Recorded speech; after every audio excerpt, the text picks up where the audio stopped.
Morning, dear students. Myself, Dr. D. Raghuraman, Assistant Professor at Department of Automobile Engineering, School of Mechanical Engineering, the Aarti Institute of Higher Education and Research. Today, in this video lecture, we will see about engineering materials and properties. That is coming under the course code U18 PCAU 403 under the course name Design of Engine Components.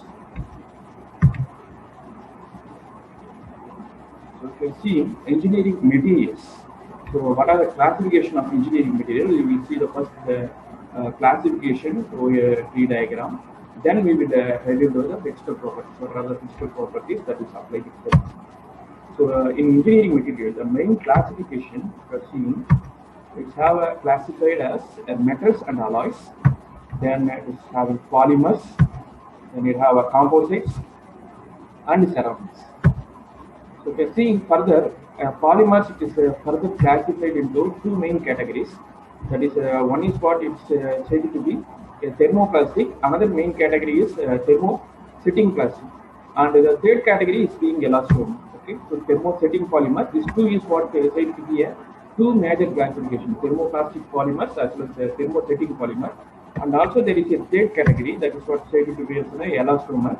The main thing is being for these two, and there is a comparison also between these two, thermoplastic as well as thermosetting polymer. If you are seeing about the first group of our classification, the metal. So we are going to see about what is a metal as well as what is a alloy. In case metal, if you are seeing, the metal is what? It is a solid material which is typically hard as well as shiny, malleable, fusible and ductile with a good electrical and thermal conductivity. And this is what a sketch of a photographic view of a metal. So the example for a metal is what? It is having iron, gold, silver, and aluminum and alloys such as steel. Okay, so if you have an alloy group as well as a ferrous and non-ferrous, everything it is coming under the group of a metal. So we see as an alloy. The separately alloy, if you are seeing, it is being a material composed of two or more metals. So we are separately iron alone, and you are seeing gold. Okay, that separate individual element. That individual element, if you are seeing, that is a metal. If you are mixing two or more elements of a metal, that's what you will be making a combination of an alloy.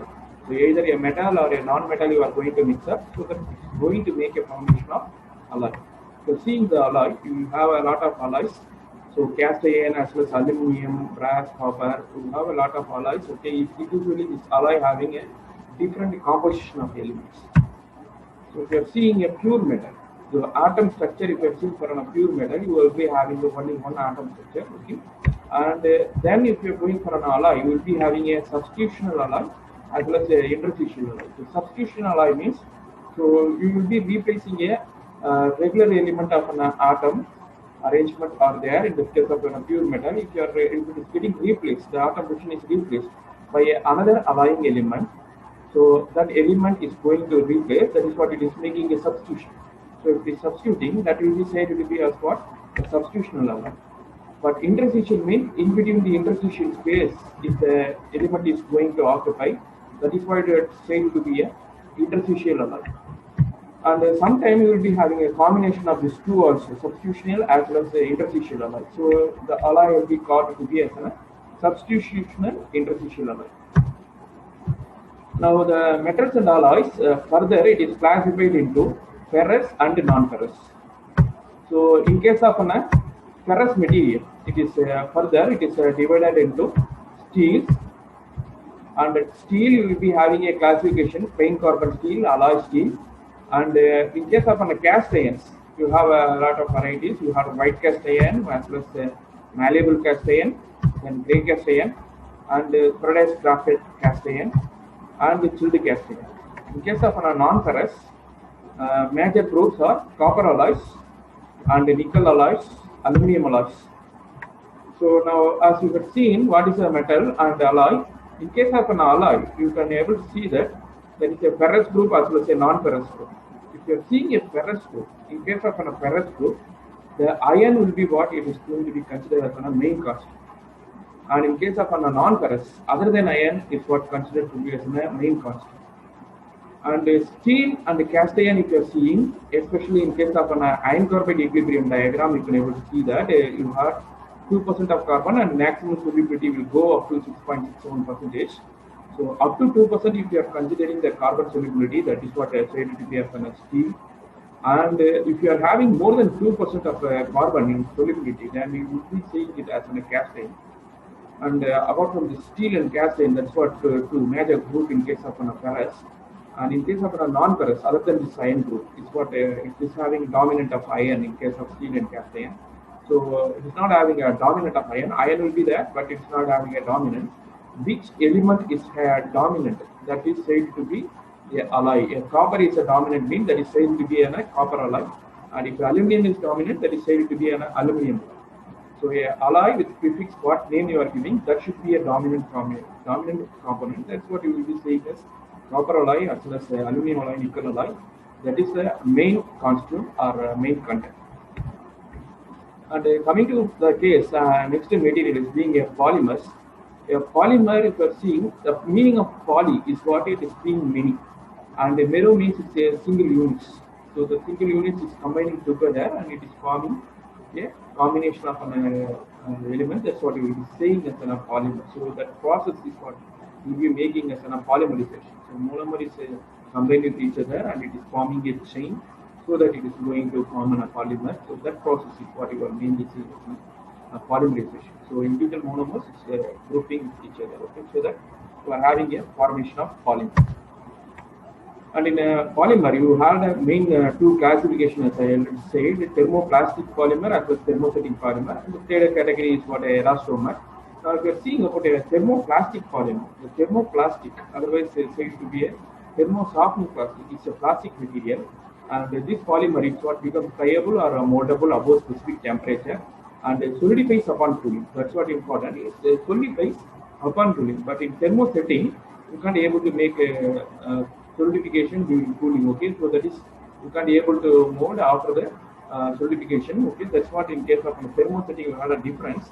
And the thermoplating may be reshaped by heating temperature and solidifies upon cooling. That is what in case of a thermoplastic polymer. And here you will be having the example of a thermoplastic polymer, especially a plastic material. Okay, so that cell phone casings, okay, as well as the mobiles, okay, and the toys, okay. So these things is what will be having a thermoplastic examples. And about a thermosetting polymer, the thermosetting polymer have their chains crash-linked by covalent bond, and the starting material is what is placed into a mold to form a desired shape. And also the polymer is heated and a chemical reaction occurs to form the cross-link between the chains. The resulting three-dimensional solid structure cannot be changed. So further heating will not cause the polymer to soften. As you have seen, in case of the thermo-softening polymer, what you have seen, you can able to soften that by cooling, but you can't be able to make as the thermo-softening polymer. You can't be able to make the changing of a shape. That is what in case of a major difference in case of a thermosetting polymer. The third category is what the elastomer. The elastomeric material are those materials that are made of polymers that are joined by chemical bonds. That's acquiring a final, slightly crash-linked structure. So this is a major classification. As in case thermoplastic as well as elastomer and thermoset, you are seeing that crash-linking. In case of thermoplastic and thermosetting, you can able to see. So in case of thermoplastic, you can see that there is a softening on heating and then harden again on cooling, because it is not a locked structure. You can able to see the locked structure. You can be able to make softening again by means of heating and cooling. Okay, so it never soften once they have been molded. That is what it got set. Okay, so that you may not able to soften it by means of heating and cooling. Okay, that's a major classification. That's what this classification also is showing. Okay. Now the next classification of material is being what the composite material. The composite material, it is what they have a composition of material that can be softened to composite. So it is being the material made from two or more constituent material with significantly different physical or chemical properties that when combined produce a material with the characteristics different from the individual components. So here there is an example of a sandwich type of composite. So mainly, if you are seeing about a composite material, you will be having a main constituent is being one will be said as a matrix and another one will be said as a reinforcement. Simplest example you can able to see is in the building case a concrete structure. A cement is there as well as iron rod is there. Iron rod will be having the flexibility, so that is what a reinforcement as well as the cement structure will be considered as a third material as a matrix. Okay, that is being an example. Okay, so you had a matrix material as well as a reinforcement material. The reinforcement material is what is going to give you the flexibility, and you will be having the addition of an soft matrix. For you will be having a combination of high strength weight ratio. So weight you can reduce. For that purpose, we are going for a composite material. That's what nowadays more researchers are there in case of our automotive components. We will be having a lot of material research, whichever is having the possibility to reduce the vehicle weight to make a better consumption of a fuel. Okay, so that you will get an mileage. So that is an intensive research going on in case of a composite material. So not only in automobile, also in case of an aerospace also, there is a composite material usage. You can able to see with this help of an Boeing 787, you had a lot of composite material. So if you're seeing there is a domination of carbon laminate structure, and you are having a carbon sandwich in case of its wing, in case of its propellers. Okay, and also if you are seeing in wings, you have a combination of fiberglass, aluminum, okay, and you had a percentage of aluminum, steel, titanium pylons, okay. So that's what you had a combination of composite. If you are seeing composites, it have the dominant. It have the dominant of more than 40%. That is almost 50% of composite is what included in the case of a material used in the Boeing 787.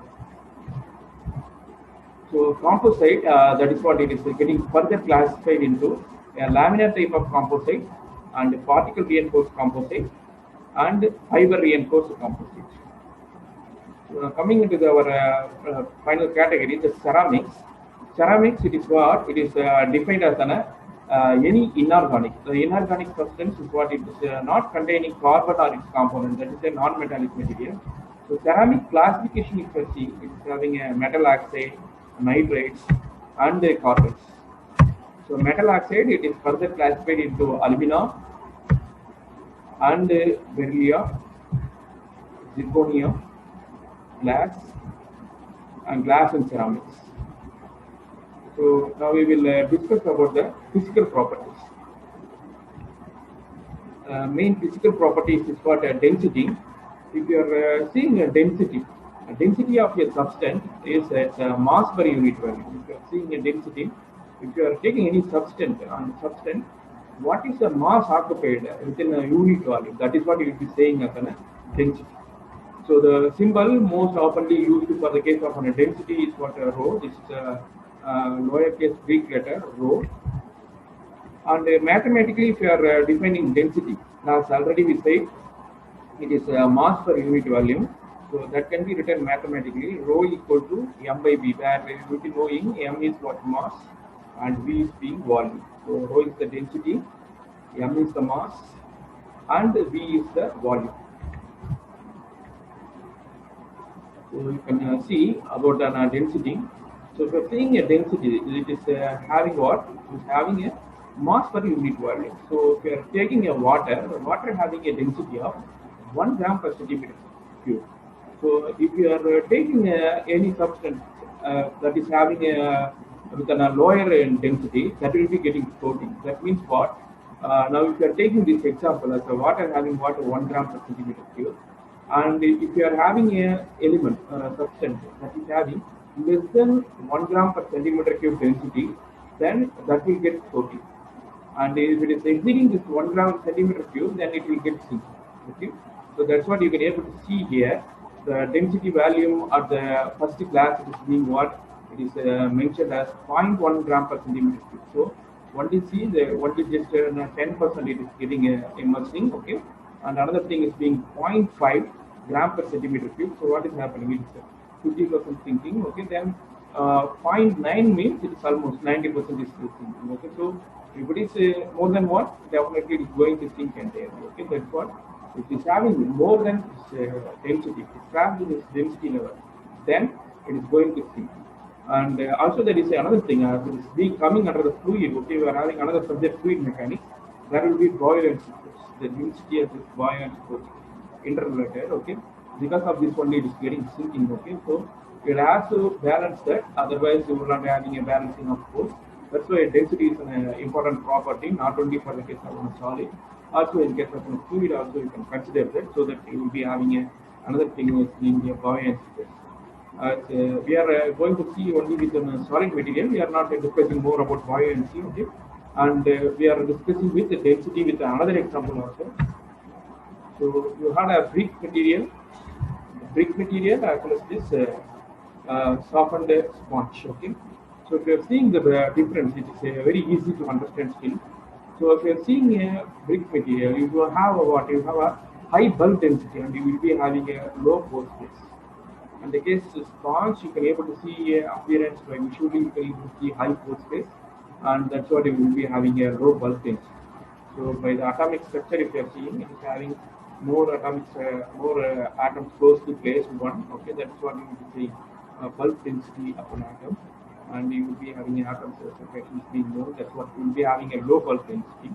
Okay, so that's what the major difference in case of an density within a unit volume. Okay, because both if you are seeing volume is same, but the mass occupation will be less because the atom structure also it is what it is getting more amount of pore space. Then it means what it is going to reduce its mass. Okay, so that is what a better example for the case of a density, considering.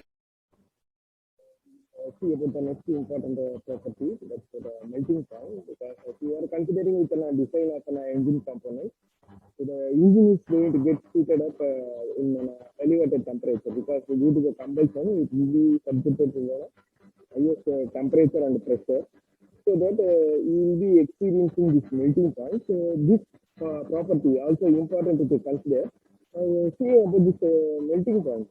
So what is the melting point is? Melting point is what? We know about the three states of matter. We have a solid, liquid, as well as gases. If you are going to convert a substance from solid to liquid state, that is what they say to be a melting point. So the melting point is what? The temperature at which, the particular temperature at which the substance is changing from its solid state position to liquid state position. That's what we will be meaning with the melting point. So the melting point of a substance is what? It's depend on the pressure, and it is usually specified at a standard pressure. So if you are going to see this melting point, we will discuss it with an example of three substances: linseed oil and the water, as well as a chocolate. So water is what? At solid state it is ice. So we will see it in a solid state, and its melting temperature, it's being what? For a linseed oil it is being like minus 25 degrees Celsius, and for an ice it is being 0 degrees Celsius, and for a chocolate 20 degrees Celsius, plus 20 degrees Celsius it will get melting. So that we will see with the help of a video. So for a different substances we will be having different temperature. That's what this video is showing to you.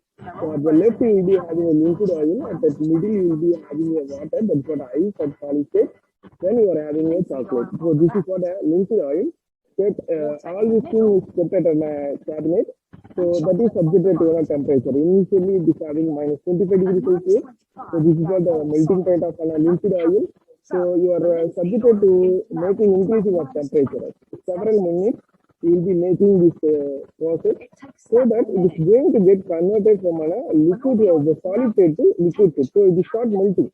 So that it is start melting, and you can able to see it is getting melting, going on melting at 0 degrees Celsius. It is completely in a liquid state. Previously this is solid state. Now the process for the ice is starting to melt, so that you are making increasing of temperature, so that it is starting to melt. Now once it is charging this 20 degrees Celsius, the chocolate melting point is, so you are making increasing of temperature. So chocolate also what?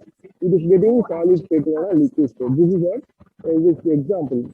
And you can able to see any number of substances that is having a different melting temperature. You can see in the consideration of aluminium.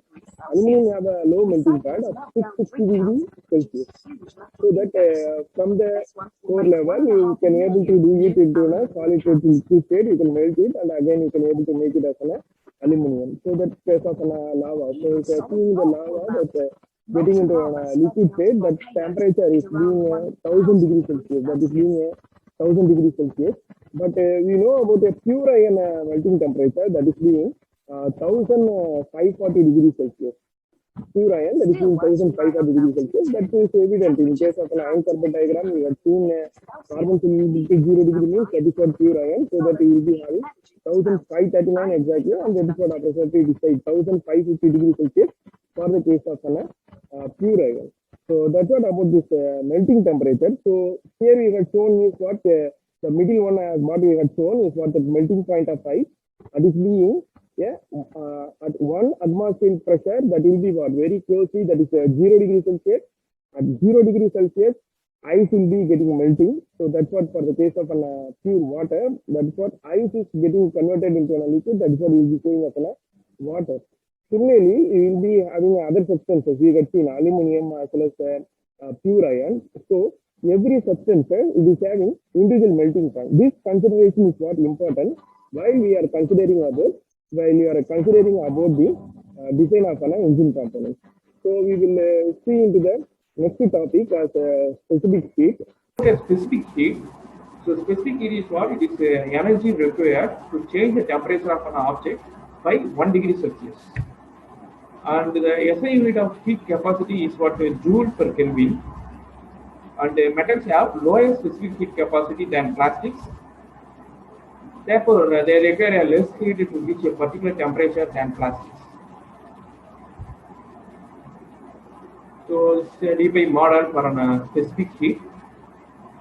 So, the specific heat, main thing is what? It is the energy required to change the temperature of an object by 1 degree Celsius.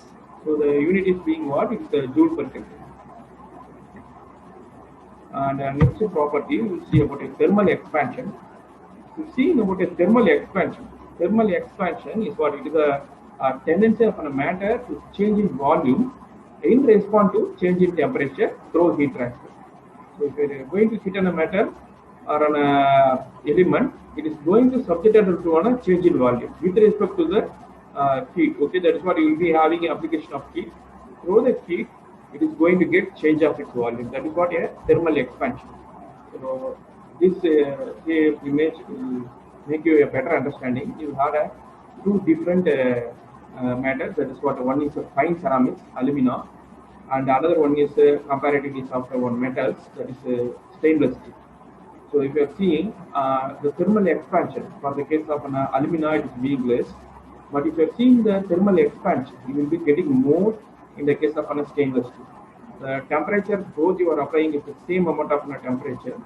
But the thing is, you will be getting a more amount of an expansion in case of a stainless steel.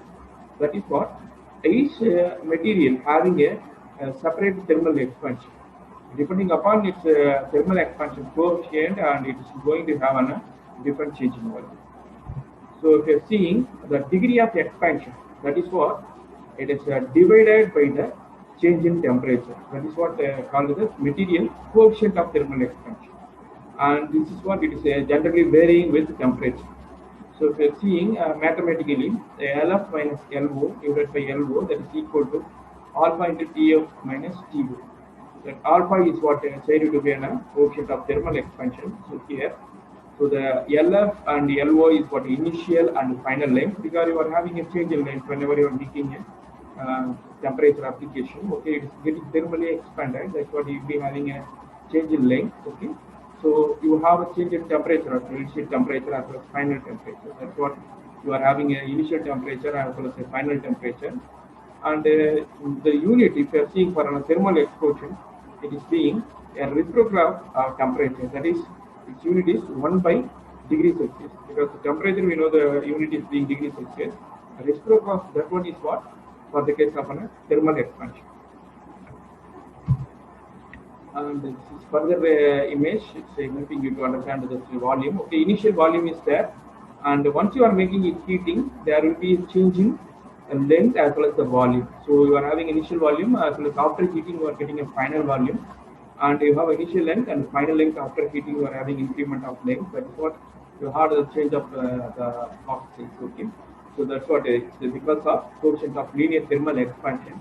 So that you are getting a thermal expansion of a different element having a different thermal expansion. So now coming to the thermal conductivity. So thermal conductivity is what is the property of material to conduct heat. So this is often denoted with the letter K or a lambda or a small k.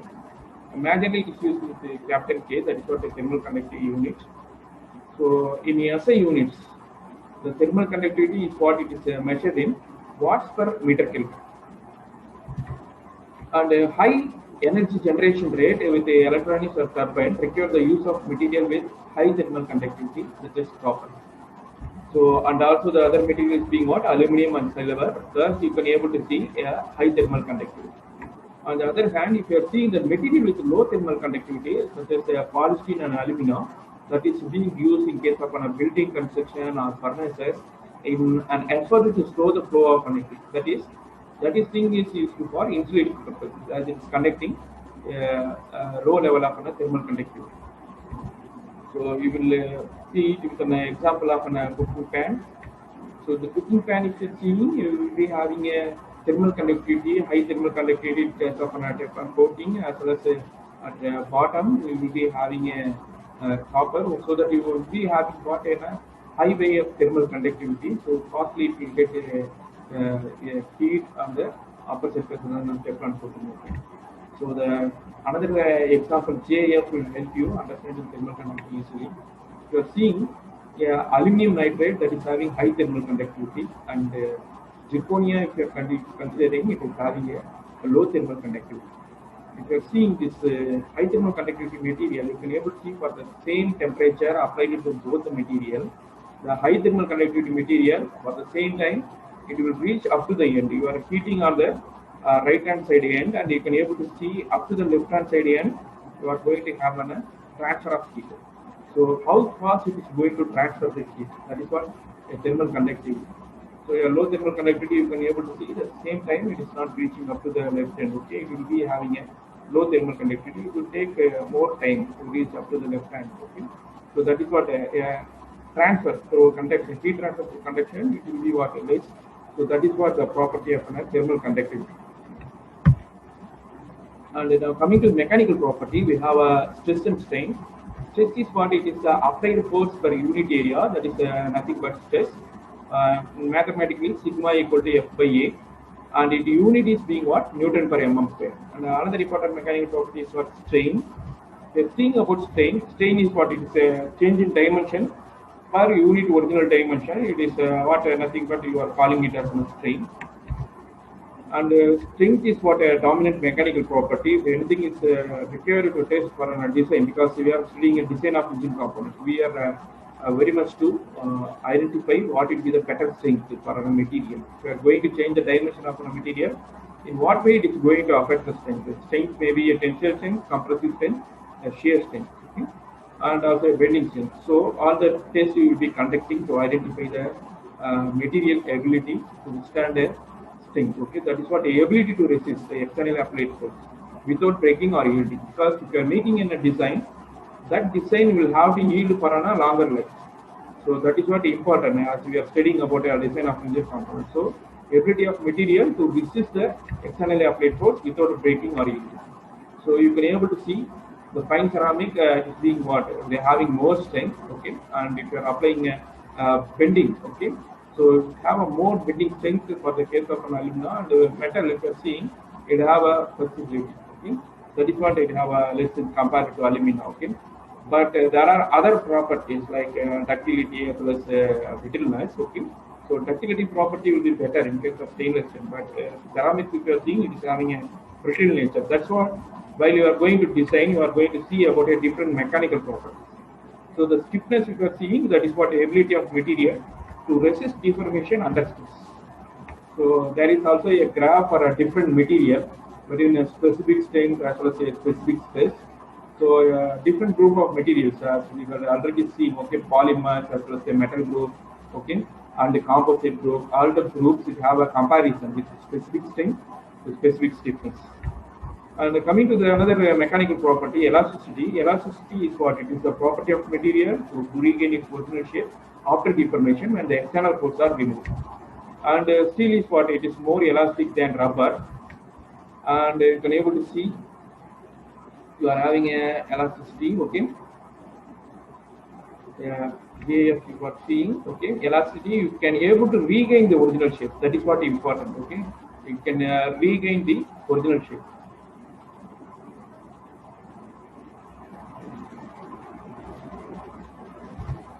So if you are seeing about plasticity, plasticity is what? It is the property of material which remains the deformation produced under load permanently. So you can't be able to fully regain the original shape. So you will be having a formation of necking. That is what in case of a plasticity. So you can able to see the formation of necking. That is what in case of a plasticity. So we're seeing about ductility. Ductility is what? It is the ability of material enabling it to be drawn into a wire, which is the application of tensile force. So the example of ductile material is what? Steel, copper, aluminum, nickel, zinc, lead, tin. These are all ductile material. And this is what showing you your ductility. You can able to drawn into a wire. You have the ability to make application of a plasticity. You have a permanent deformation. That's what necking is forming. Okay. So that is what a ductile material. You can't able to see this plastic deformation in case of a brittle material. Without a notice, you can get a fracture. You can't able to see the formation of necking in case of a brittle material. So that is what a malleability if you are seeing. So as you have seen, ductility it is what tensile force, but malleability it is compressive force. It is a special case of ductility, but there you applied a tensile force, but here you are going to apply a compressive force. That is what you will be making application of rolling, hammering. These two processes, if you are seeing, you will be having a way of approach of stress is being what? A compressive stress. So the example material is what? Lead, soft steel, wrought iron, copper, aluminum. These are all example material. This is what this video is showing you. Gold leaf manufacturing. Okay, already a plate, gold plate that will be getting rolled. Okay, that is what a malleable property is needed. A compressive. How much? How strong it is to withstand the compressive forces. Okay, in rolling you are giving a compressive force, so that you are going to make a manufacturing of a leaf-like structure in case of a gold. Okay, so gold papers they are making. They are very thin papers. Okay, by means of rolling at a high pressure. And you have a brittleness, as you have seen, opposite to ductility is what brittleness, a property of breaking a material with little permanent distortion. So castane is a brittle material. And a ductile material also you can able to make as a brittle fracture by means of making a notches. So here this JF will make you see the notches is made, and if you are making a notch and if you are applying a sudden load, it will fracture like a brittle material. So that is what the yellow colored one. First one it is showing you like a brittle material, and gradually if you are applying load, what is going to happen? It will form like an neck and the cup and pole type of fracture. You can able to see that's the difference. Okay. So that is what this property is also what toughness. You can able to see toughness if you are making with an impact load. So if you are seeing property of material to resist fracture due to high impact load, like a hammer blow. That's what is said to be as toughness. So even a ductile material you can fracture like a brittle fracture. That's what an example is being your test, ISO test and not the impact test you are doing. In case of an impact test, it's evident. Even a ductile material, you can't able to see a cup and cone type of fracture. You can able to see a brittle-like fracture. Brittle-like fracture is what you will get a glass-like appearance. And machinability that refers to what? A material can cut how easily. That is what you will be saying as a machinability. This is a spinning process. You can able to see how easily it can able to machine. Okay, in case of an mild steel, it is very easy, and aluminum also having a better machinability than that of a mild steel, because how soft the material is, your machinability is that much easier. And about resilience, resilience is what? The property of material to absorb energy and resist shock and impact load. And this is what showing you how you are going to measure the depth of impact. Okay, if you take upon the measurement, that's what you will be making a measurement of strain energy. You are seeing the difference between resilience as well as toughness. The resilience is what? Actually a strain energy up to your elastic limit. That is what you will be saying as a resilience. But the toughness means You are considering it up to fracture. That is what a toughness. And about a creep, when a part is subjected to a constant stress at a high temperature for a long period of time, it will undergo a slow and permanent deformation. That is what called heat creep. And we will finally see the two mechanical properties, fatigue as well as hardness. You see, the fatigue is what it is. Whenever the material is subjected to repeated stress, it fails at a stress below the yield point stress. Such type of failure of material is what called to be a fatigue. So you are making repeated applied stress within the yield point. That is what within yield point means. Actually, the material will not fail, but due to the repeated stress, after a period of time, the material will get it failed. That period of time is what it is in years. So that is what a simple procedure of conducting a fatigue test. You can able to see model. Okay, yes, you are making a rotation of by means of a small motor. So repeatedly it is going to give a load. Okay, hammering load, but it is within the elastic limit only. Within the elastic limit, you are applying a load. Okay, how often you are giving load? Okay, it is being a same interval of period of time only, but you are making a repeated applied load. So that type of failure finally it is going to get is being what a fatigue failure only. And about a hardness, it is resistant to wear, scratching, deformation, and machinability. That is what you will be saying as a hardness. It also means ability of material to cut another metal. So you can see again a fine ceramic as well as stainless steel. You know the ceramics having a more hardness than that of a stainless steel. So the indentation you can able to see in case of a ceramic small indentation, and in case of stainless steel you can able to see high indentation. So both you are using a same indenter only, a diamond indenter you are using, and you will be saying a different indentation. Okay, thank you very much.